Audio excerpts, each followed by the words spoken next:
Well, the ANC wrapped its first NEC Lekgotla just yesterday. The electricity crisis was top of the agenda at the meeting, and it's resolved to call for a national state of disaster on persistent power cuts. Now, this as the country continues to experience the worst power cuts in history. So let's discuss the meeting of the governing party's highest decision-making body with political analyst, Professor Sipho Seepe, kind enough to join us this morning. And Prof, thank you so much for always making time for the South African morning. I suppose for those who did witness the president stating that a national state of disaster could be implemented, I mean, what does that look like? What would the mechanisms actually include? And would you agree with that?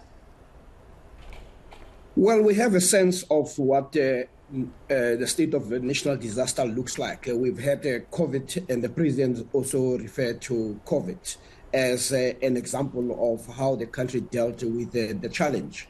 But we must also remember that the state of national disaster that we saw had an element of brute force. It had an element of a violation of people's constitutional rights. And there are some people who are still going to challenge the government over those issues. And the matter was also taken to the courts. Now, when you deal with the issue of energy, it is still unclear to many people what will that mean. The president keeps on talking about consultation, about everybody getting involved. But for the people who are suffering load shedding, water shedding, job shedding, it doesn't assist their challenge of where you are taking the country. Actually, if you listen to the president, you would be thinking that this person who has not been in power for the last 5 years, he could have started his statement by simply saying, ladies and gentlemen and South Africans, for the last 5 years, I have done nothing. Now we are going to start dealing with the real issues. We are going to try to deal with the energy crisis, which I've been responsible for since 2015, and I've been promising that it will be resolved within 18 months. Now I can tell you that it's going to take 2 years. So prepare yourself for being plunged into darkness for the next coming 2 years.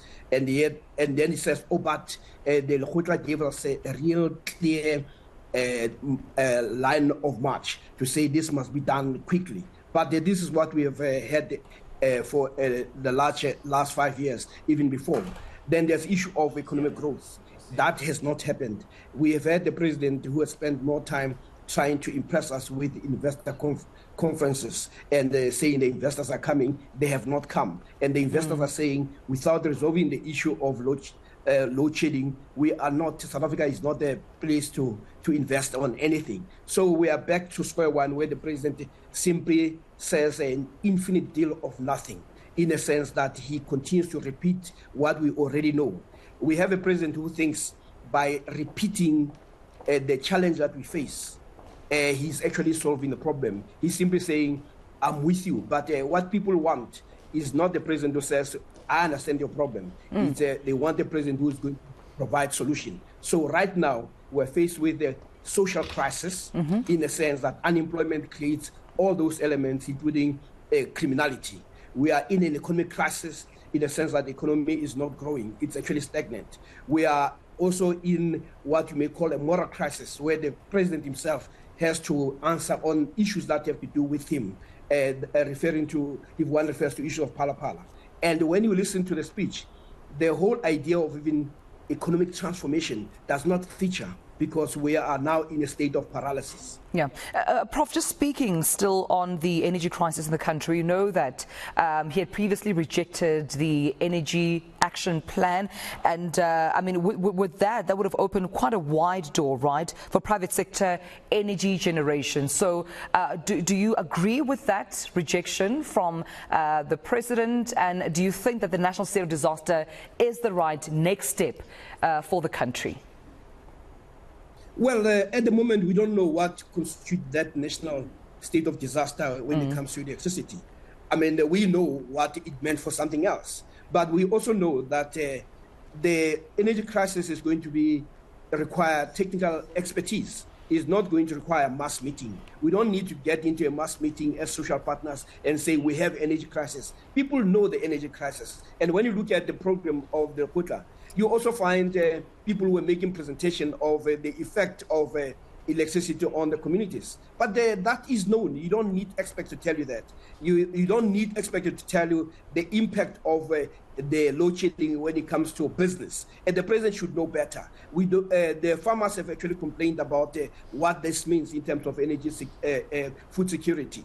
We also have mining companies that have also complained. So all these things that were being articulated and debated and discussed are things that are known. So that's why I'm saying that what you had there was a discussion about the infinite deal of nothing, in a sense that none of them carries something that we do not know, and none of it carries even the solution. What we have is simply sound bites that, oh, we are so serious, and we're going to now thinking about having a state of national disaster without even explaining what that means. At the moment, that is not defined in terms of how this will pan out. But what people are worried about is that they've seen this movie before.